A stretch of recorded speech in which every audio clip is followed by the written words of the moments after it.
Kamar yadda kuka sani, akwai hanyoyi da dama wanda ake saka bidiyo a status na WhatsApp, wanda sai wanda ka yi niyyar ya gani sannan zai gan shi.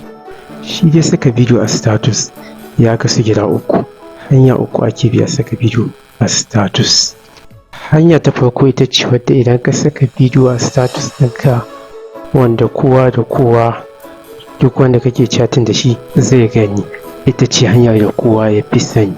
Sai hanya ta biyu ita ce wadda za ka saka hoto ko bidiyo a status ɗinka, sai wanda ka yi niyyar ya gani sannan zai gan shi. Sai hanya ta uku, ita kuma idan ka yi status babu wanda zai gani sai wanda ka baiwa dama. Da fari abin da za ka shi ne, idan ka shigo WhatsApp ɗinka kamar haka, sai ka zo ta nan gefen dama a nan sama ga wasu 'yan ɗigagga nan ƙwara uku a nan, sai ka danna su kamar haka. Idan ka danna ka zo nan ƙasa ga wani waje na an rubuta setting. Idan ka shiga setting kamar haka, za ka ga wani guri na an rubuta privacy, sai ka shige shi kamar haka. Idan ka shiga ga wani waje na an rubuta status, a wannan gun da aka rubuta status sai ka danna shi. Idan ka danna shi, ga wasu zaɓuka na ƙwara uku a nan. A nan na farko an rubuta my contact, na biyu an rubuta my contact accept, na uku kuma an rubuta only shared. To idan wannan ɗan girin, ga wani ɗan girin a nan, wannan girin ɗin idan yana na farko a nan gurin da aka rubuta my contact, to shi ne duk sadda ka yi status kowa da kowa zai riƙa ganin status ɗinka.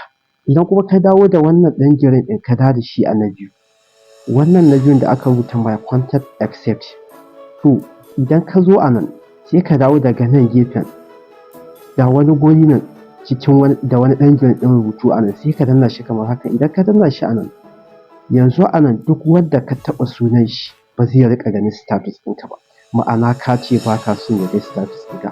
Kun gani ma a nan duk akwai waɗanda na sa waɗanda ba na so suna ganin status ɗina, misali ga su kamar waɗannan.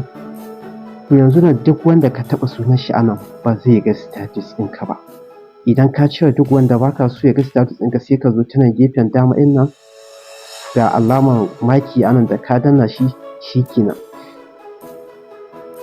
Idan kuma ka dawo a nan, idan kuma ka dawo da wannan ɗan girin ɗin a na uku, a wannan na ukun da aka rubuta only shared, sai ka zo shi na ukun nan, idan ka dawo da girin ɗin a wannan na ukun, duk sadda ka yi status babu wanda zai ga status ɗinka a nan sai wanda ka baiwa damar ya rinƙa ganin status ɗinka.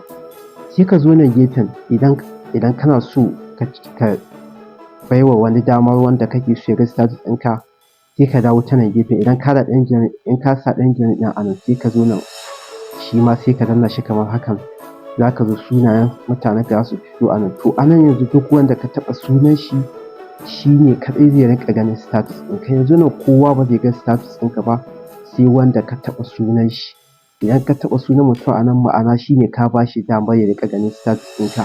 Shi ma idan ka gama cire waɗanda kake so su ga sunayen status ɗinka, sai ka zo nan ma ga alamar maki a nan sai ka danna. Ina fatan kowa ya fahimci abin da nake nufi. Na ce wannan na farkon shi ne gurin da duk sadda ka yi status kowa da kowa zai riƙa ganin status ɗinka. Na biyu kuma shi ne za ka riƙa cire duk wanda ba ka so ya riƙa ganin status ɗinka.